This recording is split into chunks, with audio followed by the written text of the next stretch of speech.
Buenos días, señores, ¿cómo les va?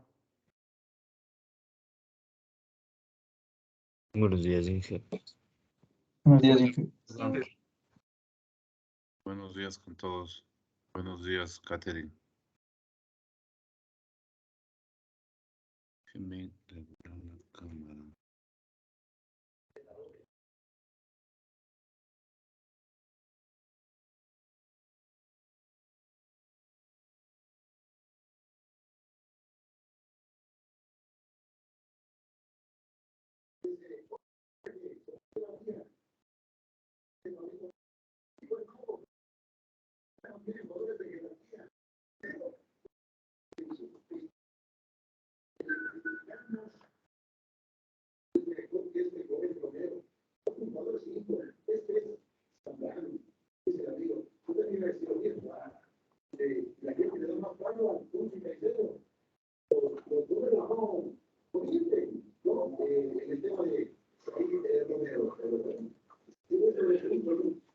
Listo.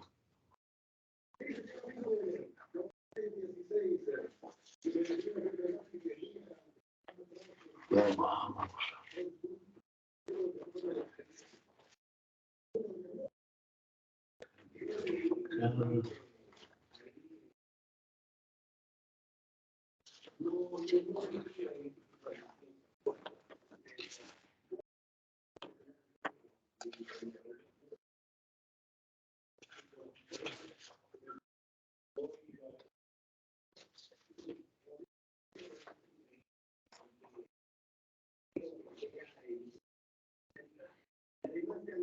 A ver, Sebastián Cali.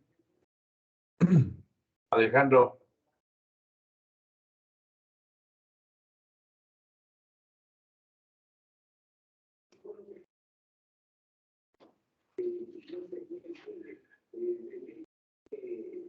Anthony Castelo. Presente, ingeniero, buenos días. Nicolás Caviedes.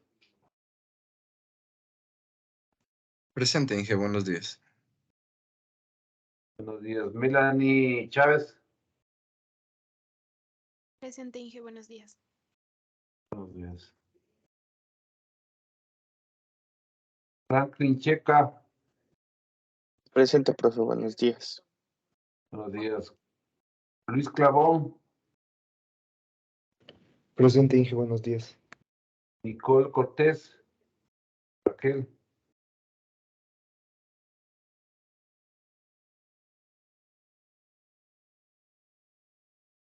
Rachel. Nicole, no hay. Ronnie Cruz. Presente, ingeniero, buenos días. Buenos días. Alexis Escudero. Presente, Inge, buenos días. Buenos días. Steven Spin. Buenos días, Inge, presente. Buenos días. José Estrada.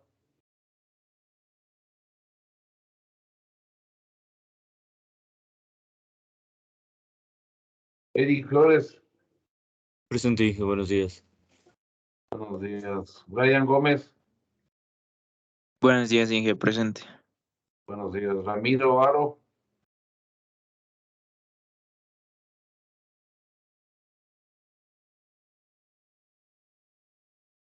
Ronda Lema.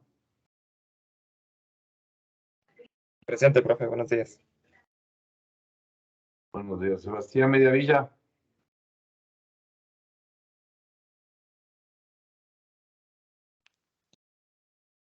Presente, profe. A ver, Sebastián Mediavilla. No te oigo Presente, nada. profe. ¿Sí me escucha? Ah, bueno. Cristian Mejía. Cristian Mejía.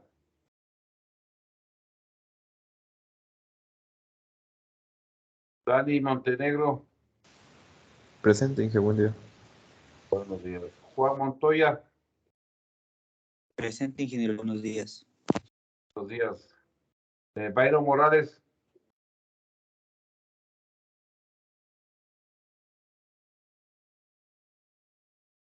Lenin Nata. Presente, ingeniero, buenos días. Buenos días. Aromo Caña. Presente, profe, buenos días. Buenos días. Santiago Peña. Santiago Peña. Buenos días. Presente, ingeniero. Buenos días. Perugachi Dylan. Presente, profe, buenos días. Buenos días. Jonathan Ponce. Presente, teacher. Ay, Presente.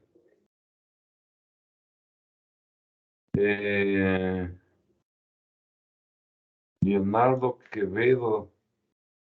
presente, Inge, buenos días. ¿Qué? Santiago Ramírez.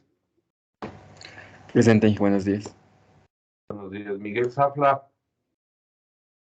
Presente, Inge, buenos días. Buenos días. Cristian Salazar. Presente, Inge, buenos días. Buenos días. Eri Shuguli. Presente, Inge, buenos días. Buenos días. Cristian Higasi. Presente, Inge, buenos días. Buenos días. Kevin Topanta. Presente, ingeniero, buenos días. Buenos días. Héctor Velasco. Presente, ingeniero, buenos días. Buenos días. Ronald Villafiel. Buenos días, Inge, presente. Catherine. Presente, Inge. Buenos Hola, días. Bueno, vamos a continuar.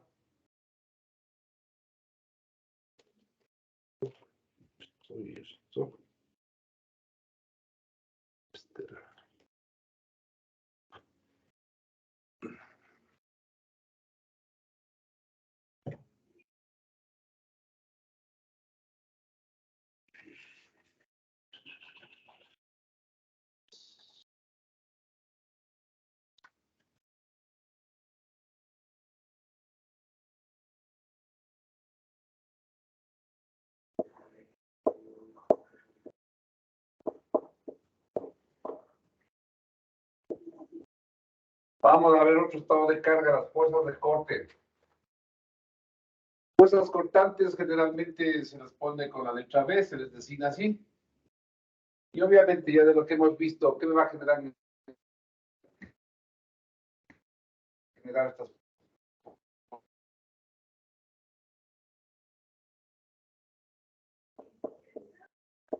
¿Qué les designamos con la letra Tau? ¿Sí? ¿Cuál es el esquema para entender bien cómo actúan estos esfuerzos de corte? Que a propósito son esfuerzos transversales, ya no son longitudinales. Siempre hago referencia a la probeta. Yo tengo aquí mi probeta, que ahora va a ser una probeta cilíndrica. ¿Qué es una probeta cilíndrica?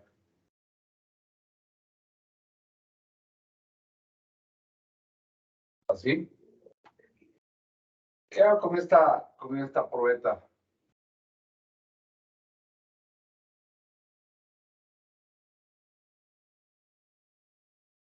Le voy a sentar sobre una base.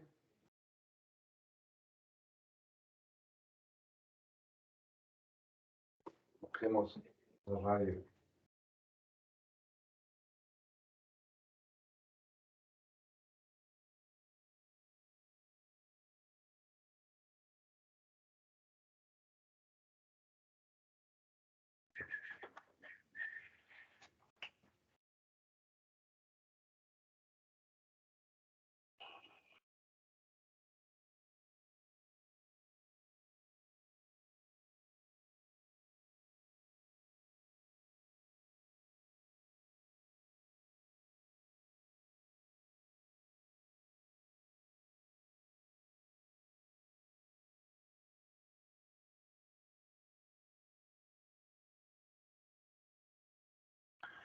Ahí está sentada la probeta, ¿no?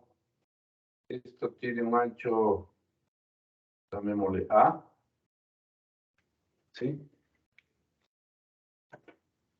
Esta es mi probeta de acero.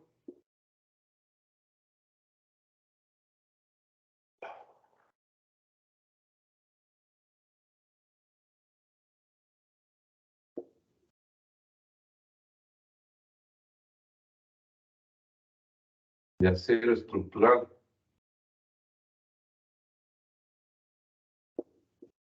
Sí, creo que les mandé a consultar los aceros estructurales, ¿no?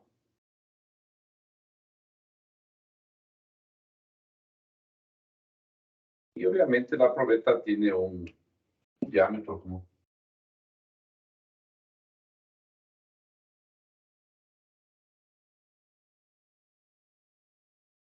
un diámetro de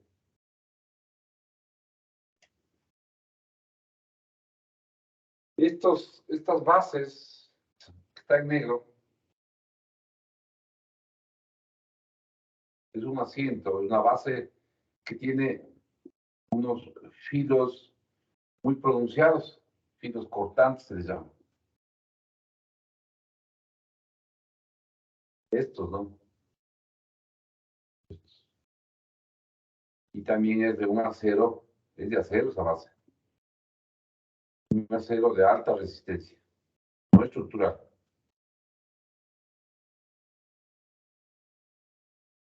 ¿Sí? ¿Qué es lo que hago ahí? Tengo la probeta sentada sobre la base y coloco acá una cuchilla, una muela, así se les llama, ¿no? Bueno, a veces está bien el pulso, a veces está un poco distorsionado.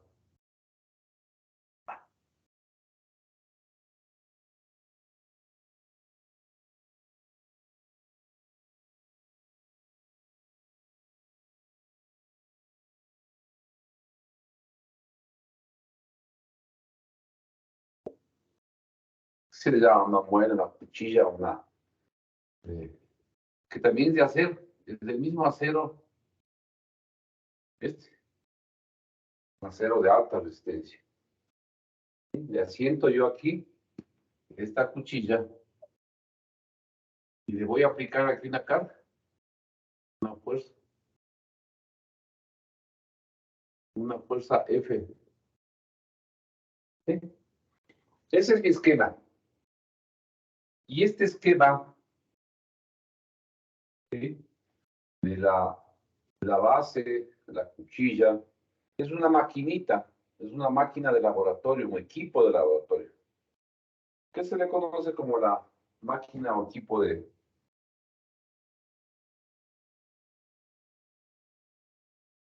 equipo de Johnson?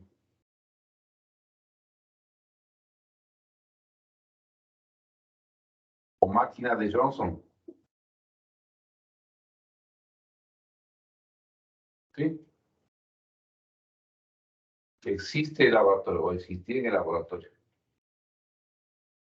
Bien, entonces tengo yo estos componentes y comienzo a aplicarle la fuerza sobre la probeta.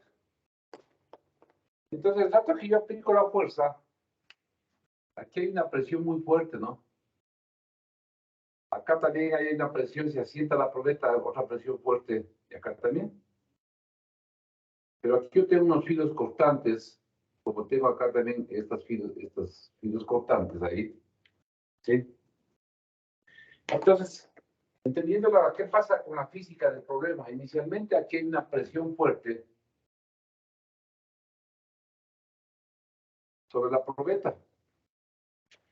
Inicialmente también aquí hay una presión fuerte que se la probeta a la base. Eso es lo que pasa inicialmente. Pero en la medida en que yo voy incrementando la fuerza poco a poco, partió desde cero y le voy incrementando, la presión es más grande. Y si yo le amplío, ahí por ejemplo, quiero ver qué es lo que pasa ahí.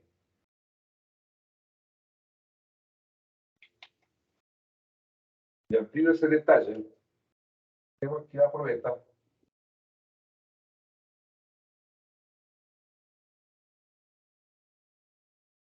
¿Sí? Y yo veo que comienza aquí a cortarse la probeta.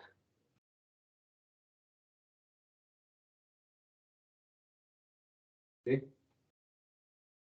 Como también viene acá la probeta, y acá tengo yo el otro filo.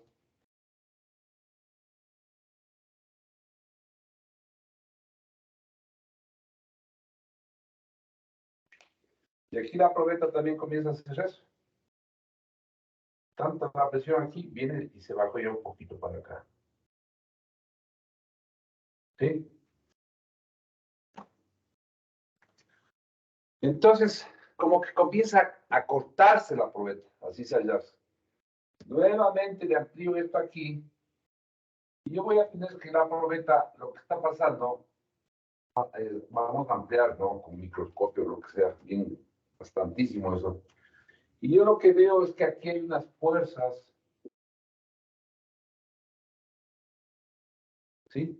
Que están actuando así, que le están cortando, le están cizallando a la probeta. La probeta es de un acero de alta tenacidad, muy dúctil, ¿no? Entonces, no le soporta la resistencia de la muela, que es un material, un acero de altísima resistencia, que no le pasa nada, no se deforma nada. ¿Sí? Y estas fuerzas que se llaman, que son fuerzas unitarias de corte,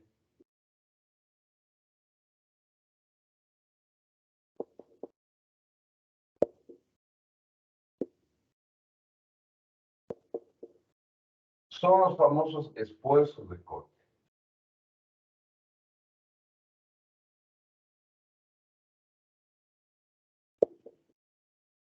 ¿Sí? Esfuerzos de corte Tau, que son los que comenzaron ya a cizallar la probeta, en la medida en que yo sigo aumentando la fuerza. ¿Sí? Ya comenzó lo que diríamos la falla de la probeta, comenzó a fallar la probeta, comenzó a cortarse la probeta. ¿Sí? Y obviamente para que comience ya a fallar la probeta, cuando ya alcanzó la resistencia de la probeta, entonces ya entró ya a una fase de deformación, ya pasó una primera zona, que siendo este un acero estructural, y con cualquier tipo de acero le ocurriría eso, ¿sí? Ya pasó un comportamiento elástico y entró ya a la zona esa plástica o de fluencia, ¿sí?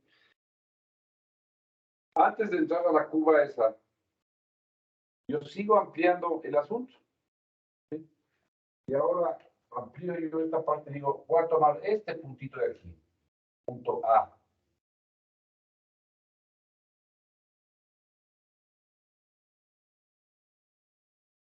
Y le dibujo aquí mi punto A. Aquí está la zona de cizalladura. Y este es mi punto A. ¿Sí? Y yo veo que en ese punto A hay una fuerza, ¿no? Vamos con uno rojo. Así está el esfuerzo de corte.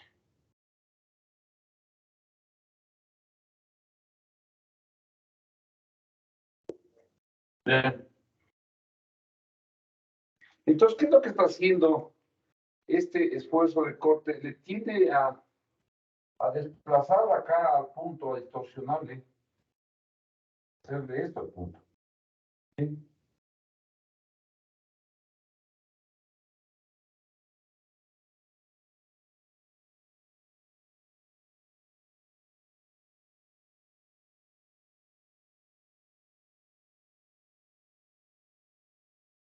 ¿Sí? Como que le baja, le desplaza el plano aquí. Puedo pronunciar más o menos todavía. ¿Sí? Eso es lo que le hace. Le desplaza este plano, le va arrastrando ahí. Pero si yo quiero establecer la condición esa del equilibrio del punto, si yo tengo este esfuerzo aquí, para que este punto esté en equilibrio, necesariamente tiene que haber otra fuerza aquí, así, fuerza unitaria, que compense esta fuerza.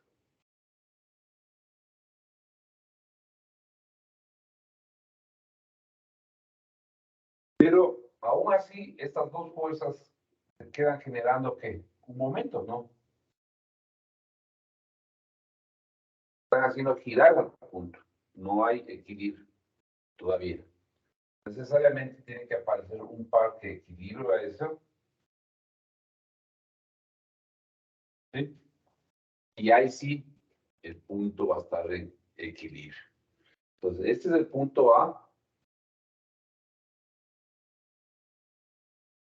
Y esto es lo que ocurre aquí Cuando comienza a cizallarse la probeta, cuando comenzó ya este esfuerzo alcanzó un valor tan alto debido a la fuerza que es tan grande, ¿sí? Y generó este estado de corte, este estado que acabo de dibujar, se le conoce como un estado de corte puro.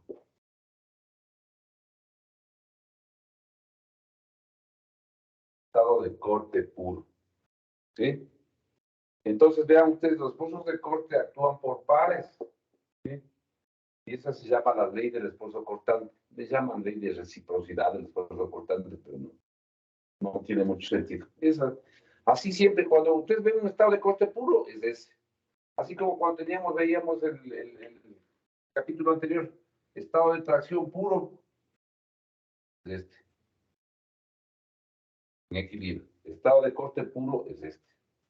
Aquí teníamos el esposo, en cambio, normal. ¿Sí? Entonces, entendiendo la física del problema, y si yo le sigo aplicando, le sigo aumentando la fuerza, ¿qué es lo que va a pasar? Lo que va a pasar es que la probeta esta, la cuchilla ya comienza a insertarse aquí.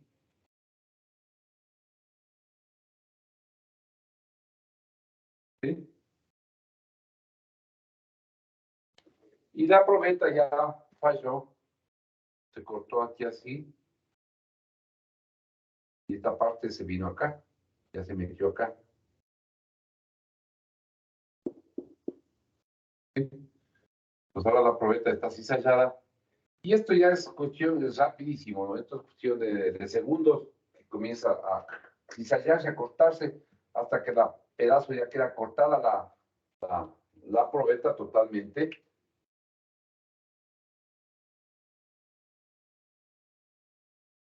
¿Sí? Ya los esposos de corte aquí hicieron su trabajo.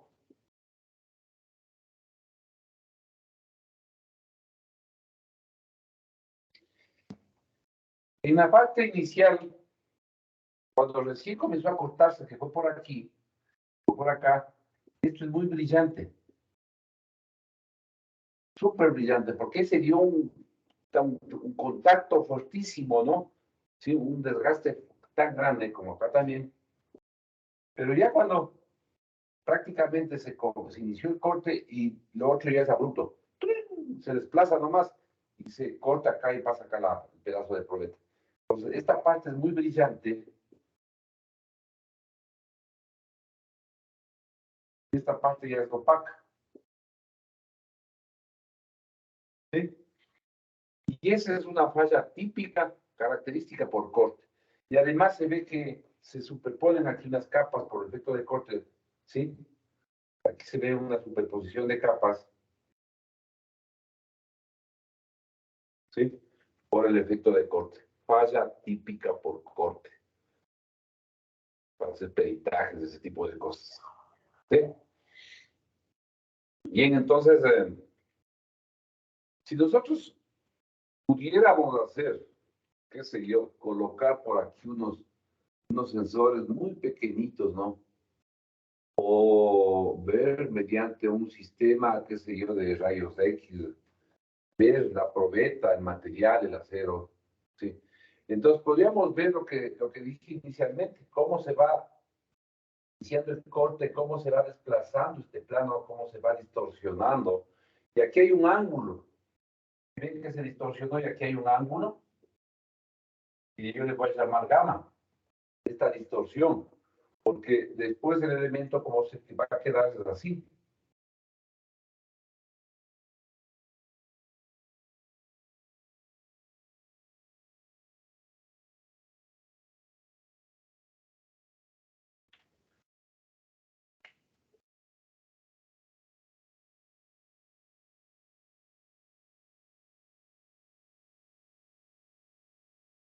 Y obviamente el ángulo gamma es acá, ¿no? Si ya les adelanto, este gamma es la deformación por corte.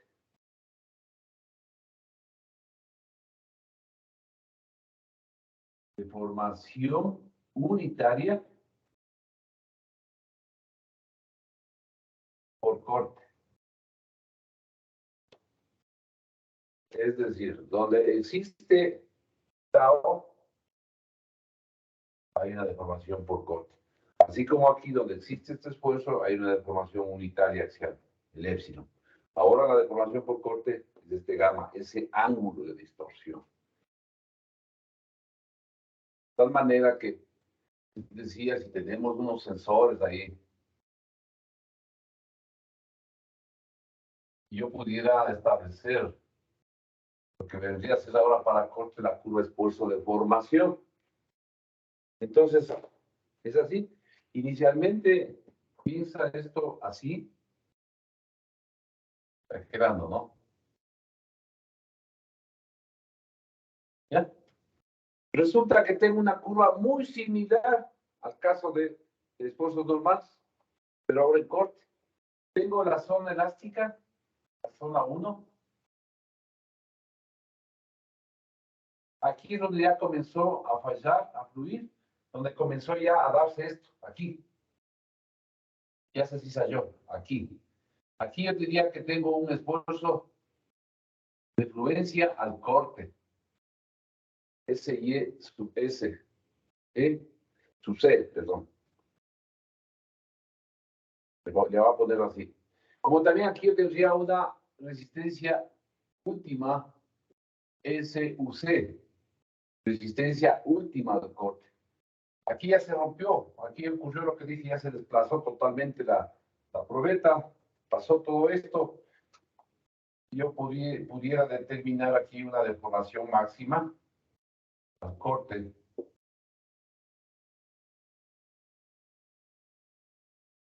Entonces, igualmente, las tres zonas, ¿no? La zona 2 de la fluencia y la zona plástica. ¿Sí? Lo importante de aquí es en la zona elástica.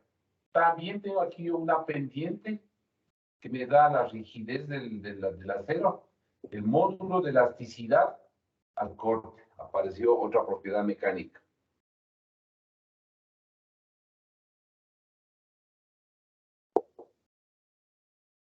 Módulo de elasticidad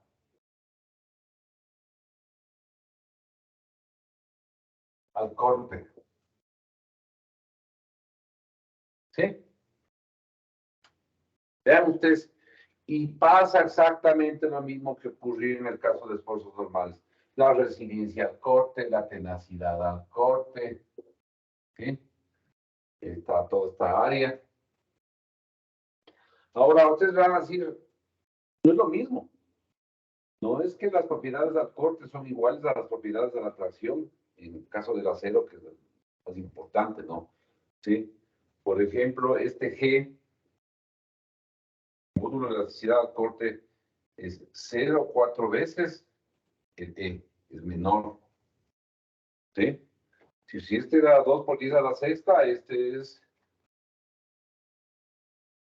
8 por 10 a la quinta kilogramos por centímetro cuadrado. Y si hacemos referencia a los aceros estructurales, ¿sí? Las propiedades como el módulo, perdón, la resistencia a la fluencia al corte, también es menor.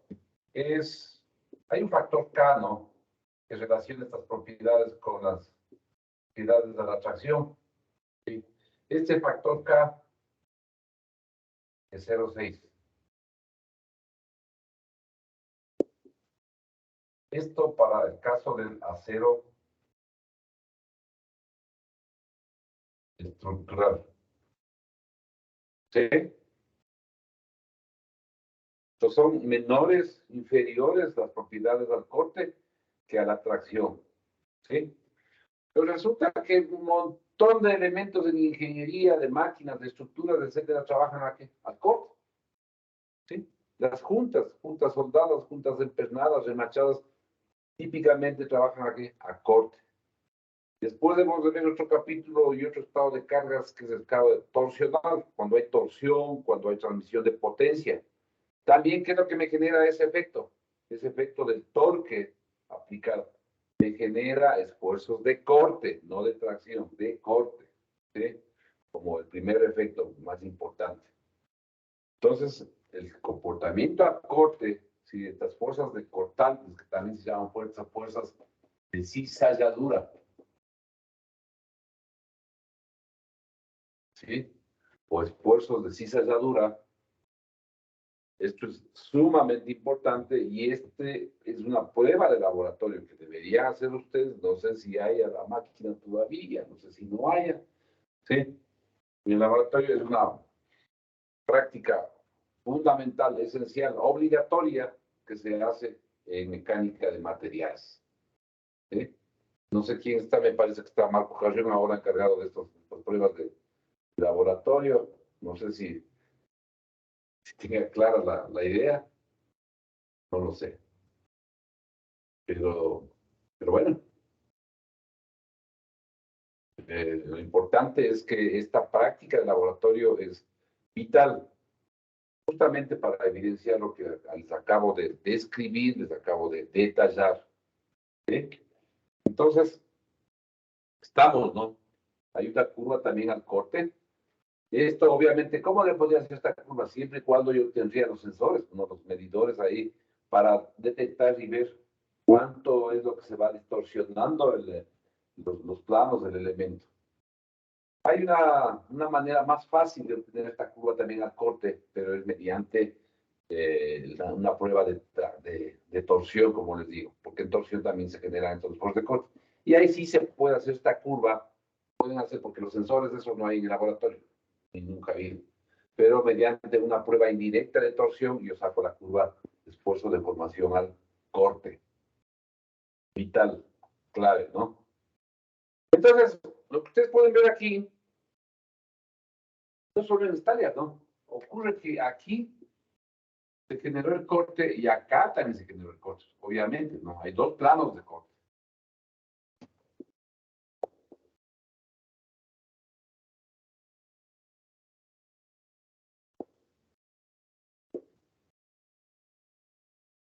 ¿Sí? Hay dos planos de corte. Por eso es que, así como está definido, esto se conoce como corte doble.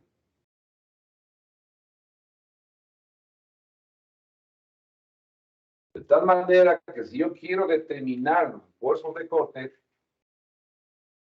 la voy a borrar.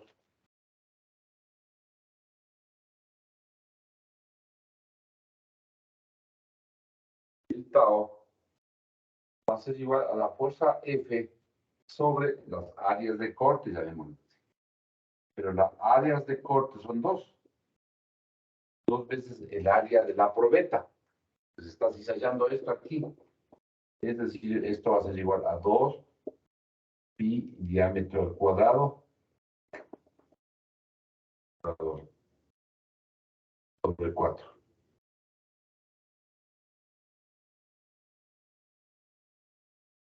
¿Sí?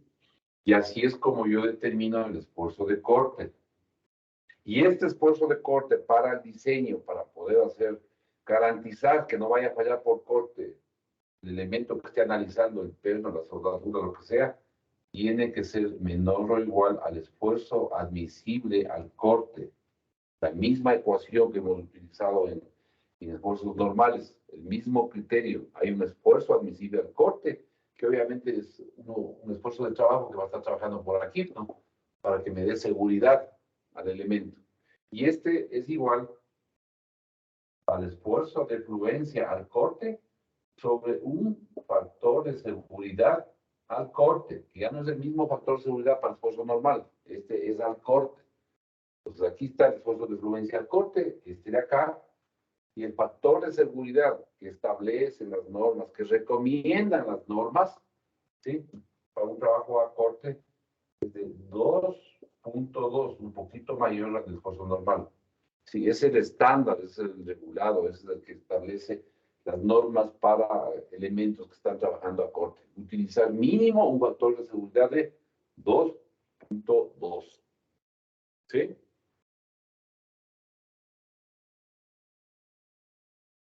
¿Estamos claros?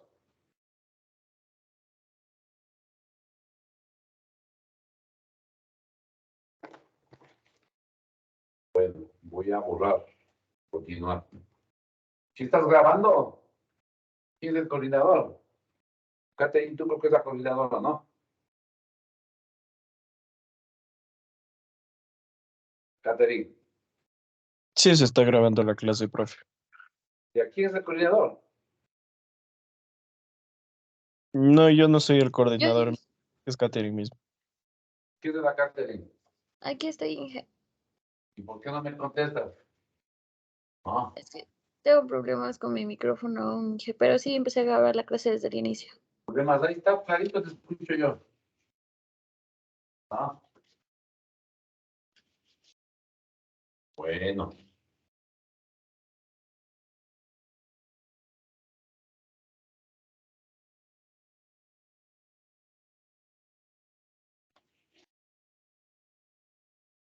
Te digo porque voy a borrar, ¿no?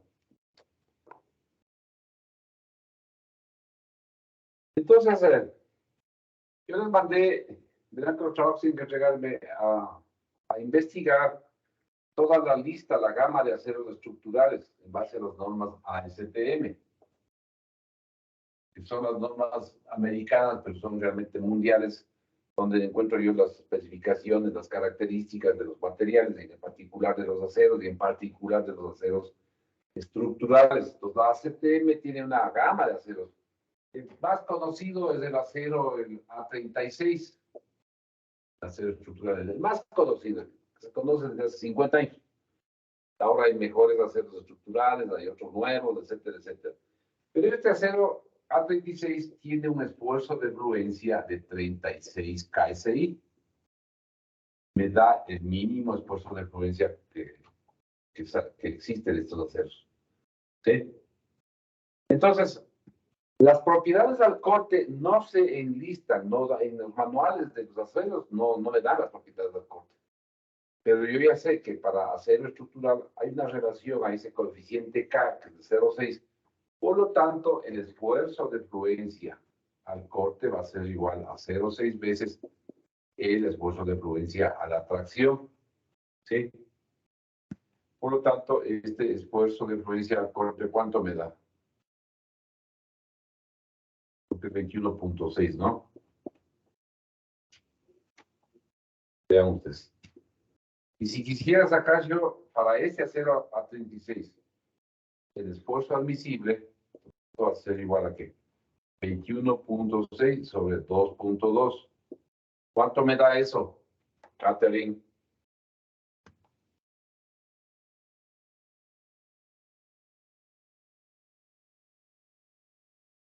Catherine, el nombre de una serie de televisión famosa. ¿Cuál? A ver. ¿Sabrán o no sabrán?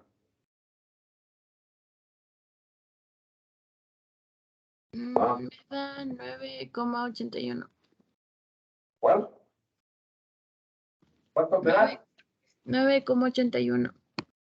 Ah, yo pensé que me iba a decir la serie. 981. Catherine. La serie, ¿no? Una artista muy guapa. La Bella y la Bestia. Entonces, el nombre del artista en la serie era Catherine. Una serie famosa, clásica. Bien. Este es el esfuerzo máximo con el que puedo diseñar los elementos que trabajan al corte para este acero A36. Y así todos, el mismo procedimiento que yo he hecho, puedo hacerle para cualquier tipo de acero estructural. Hay el A42, el A572, el A588. Hay toda una gama de aceros estructurales. ¿Sí? Entonces,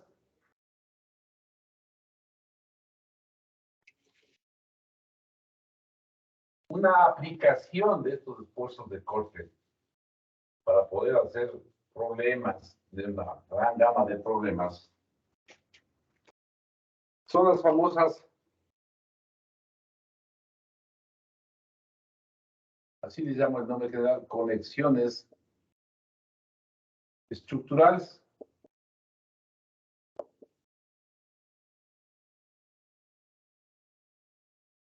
Se les conoce también como juntas, ¿no? A las conexiones también como juntas. Juntas estructurales.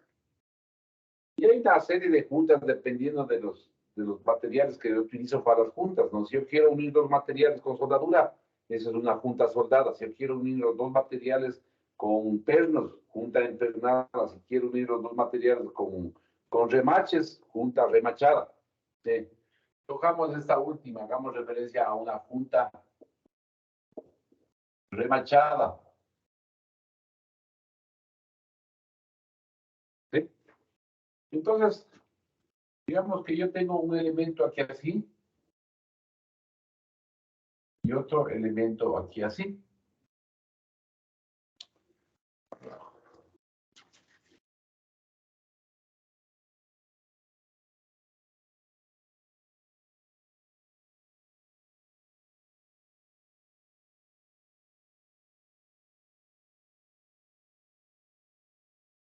Voy a unir estos dos elementos con un remache. Otro color.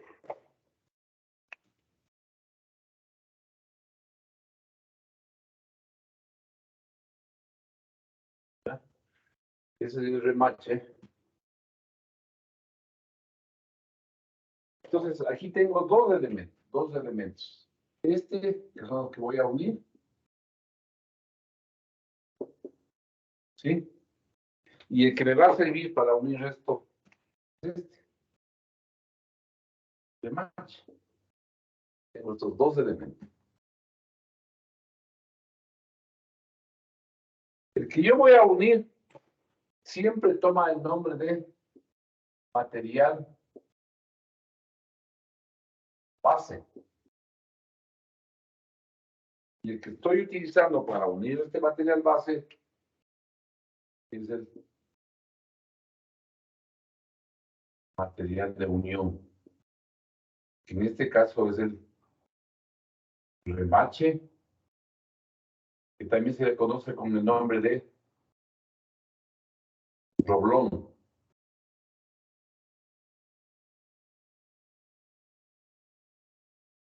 Remache o roblón. ¿Sí? Si utilizara soldadura para unir estos dos, entonces el material de unión es la soldadura. Entonces, hay ciertas condiciones que se deben cumplir cuando yo estoy haciendo una punta estructural, una punta remachada, soldada. Siempre la resistencia del material de unión siempre tiene que ser mayor a la resistencia del material base. Eso debe cumplirse siempre. ¿Sí? ¿Cuál es la resistencia? La resistencia mecánica. ¿Cuál? El esfuerzo de fluencia. ¿Sí? En particular es la más importante. Entonces, esto en conexiones siempre se debe cumplir. ¿Sí? Entonces, una aplicación directa es si yo sometido a tracción, ¿no? Si yo le someto esta tracción a una fuerza que atracción en el material base. Una carga de tracción. ¿Sí? Una penetración. Entonces, ¿qué es lo que va? Entonces, esta es una junta remachada a tracción. La fuerza que estoy aplicando es una fuerza de tracción. ¿Sí? Entonces, ¿qué es lo que va a pasar, Juan, aquí? En el material base, obviamente, yo ya sé que aquí por acá yo voy a tener esfuerzos uniformes de qué? Tracción. ¿Sí? Eso ya no hay problema. Pero en la transición, aquí, en la interacción que se da del material base con el material de unión, esto tiene a traer hacia la izquierda, el otro hacia la derecha, como que se distorsiona este elemento y se hace algo así. Exagerado, ¿no? Hacer esto. Eso le pasa al remache. ¿Sí? Pero resulta que los esfuerzos están desplazando con este mismo, ¿no? Los esfuerzos, las líneas de fuerza, ¿se acuerdan que yo les hablaba de las líneas de fuerza, cómo se desplazan? Los esfuerzos vienen por aquí, pasan a través del remache y vienen por acá. O si no vienen por aquí, pasan por acá y se van para acá. Entonces, aquí la transición, ahí es donde se da la transición, y básicamente en una área que es acá. Este es el área de transición.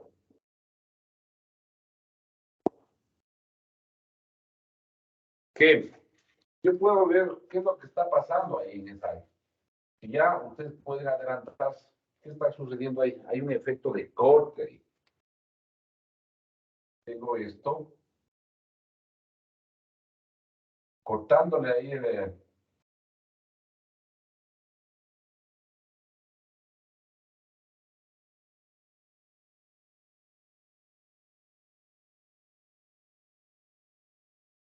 Entonces, aquí es donde están. Por aquí están viniendo los esfuerzos y aquí está la transición. Aquí hay los esfuerzos de corte. Yo vengo de un lado o del otro. ¿Sí? Estos son los famosos esfuerzos de corte. Entonces, en definitiva, este perno, ¿sí? En esta área de transición, que realmente es el área de corte, está trabajando ¿a qué? A corte puro. ¿Sí? Y hay un momento dado. Obviamente que hay flexión. Si ven que se deforma, también hay un efecto de flexión, pero el principal efecto es el efecto de corte. ¿Sí? Ahí hay un esfuerzo de corte. Entonces, los pernos trabajan a corte. Si yo quiero determinar los esfuerzos van a ser igual a la fuerza que estoy transmitiendo, que es la penetración sobre el área de corte. En este caso, sí es el área transversal del perno. Este es un diámetro D, y ahí va a ser igual a.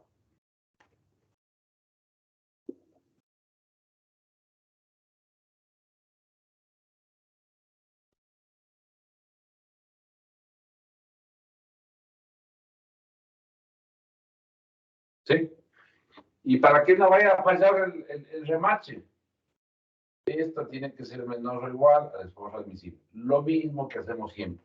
¿Sí? El esfuerzo admisible, que va a ser el esfuerzo de fluencia, ¿a qué? Del perno, del remache, del material del remache. ¿Sí? Que tiene que ser mayor su resistencia a la del material base. Entonces, lo que son pernos e inclusive lo que son remaches, ¿sí? Este mundo es lleno de normas. Entonces, ahí tengo que irme ya, no tanto las CTM, puede ser que tenga también, pero las que más se utilizan a nivel mundial para propiedades de pernos, de remaches, son las normas europeas, las ISO. Y estas normas son las que se utilizan. ¿Sí? Y para especificar el material de este tipo de elementos, pernos, los remaches, entonces hay una codificación. Dice, por ejemplo, un perno o un remache o un roblón ISO 8.8. Así le ponen. ¿Sí? ISO 8.8 y 1 pulgada. Especificado el roblón. Entonces lo que me dice es que es un remache, un roblón de 1 pulgada de diámetro. ¿Sí? Y aparecen estos dos números, vean ustedes. ¿Sí? Chévere esto. Esta codificación es chévere. Estos números, ¿qué es lo que me dan a mí? El primer número,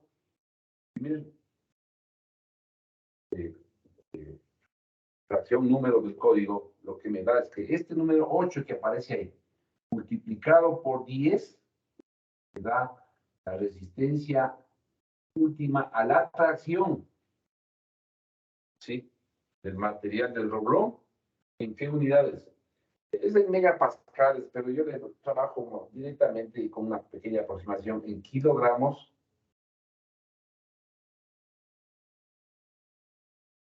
por milímetro cuadrado. ¿Sí? Entonces ya me especifica el material.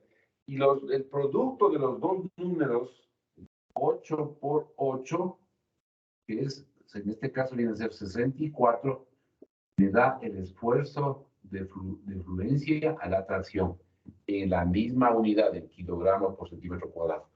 Por lo tanto, este roblón tiene una resistencia última de la tracción de 80 kilogramos por milímetro cuadrado o de 64 kilogramos por milímetro cuadrado, que viene a ser 6.400 kilogramos por centímetro cuadrado u 8.000 kilogramos por centímetro cuadrado, que es un roblón de alta resistencia. Sí, súper, buenísimo. ¿Sí? Y que estos números, lo mismo para roblones, lo mismo para pernos. Lo mismo. ¿Sí? Se utiliza. Y es por eso que en el perno, en el caso de los pernos, en la cabeza de los pernos, eso se utiliza aquí en el país también. Ya está normal. La INE ha adoptado esta, la hizo. ¿Sí? Viene en la cabeza del perno, tiene esto. Tienen estos números. Entonces yo voy a ver, cuando ustedes verán un perno, ven en la cabeza estos dos numeritos. Entonces se trata de un perno ISO 88 con estas características, con estas propiedades. Entonces de esta manera yo puedo diseñar ya juntas doblonadas o pernadas, ¿sí? En aplicación a lo que estamos viendo, al efecto de corte puro. ¿Sí? Bien, jóvenes, hemos abordado esta parte de la materia, que quede absolutamente claro. Nos vemos con ustedes el próximo lunes, me parece que es. ¿Sí? Hagan el favor de cuidarse. De esto también hemos de hacer problemas. Son 10 problemas de deber obligatorio. Todo esto habrá una prueba. ¿Sí? Una prueba completa que va a tomar la aplicación de tracción, de corte, de un solo problema. ¿Sí? Y así vamos avanzando y vamos vamos abordando más temáticas de la mecánica racional, que es extremadamente amplia, ¿sí? Y es muy bonita. Bien, ahí quedamos. Algo les había también comentado, vamos a hacer nosotros ya junio de la próxima semana, vamos a hacer una visita al metro, programada solo con estudiantes. Entonces, para eso es los coordinadores. Catherine, tú tienes que hacerme ¿cómo es? Una lista de las personas, de los estudiantes que irían a la gira. Eso hemos de programar, no a la gira, a la visita al metro. Nos va a recibir el gerente del metro, nos va a indicar todas las instalaciones del metro, nos vamos a hacer un recorrido en el metro por toda la ciudad, desde la estación del sur, de Solanda, hasta el Labrador. ¿Sí? Entonces eso me parece espectacular. Tienes que inscribirlos, ¿no? También algo les había hablado de las pasantías o de las prácticas preprofesionales. Estamos ya se mandó una primera lista, ¿sí? Y también vamos a seguir ampliando este convenio que tenemos de prácticas, de tal manera que los jóvenes, los estudiantes que estén interesados, tienen que ser colegiados del colegio, ¿no? Eso sí es condición. Eso les aviso, eso les informo. Pero la práctica, que probablemente sea para el 15 de junio, más o menos, en unas 3 semanas, ahí sí necesito yo la lista de las personas que irían No es obligatoria, por eso les digo que tienen que inscribirse con la coordinadora del curso. Con esto terminamos, jóvenes. Nos vemos el próximo lunes. Gracias, Inge. Hasta luego. Chao, Gracias, Cristian.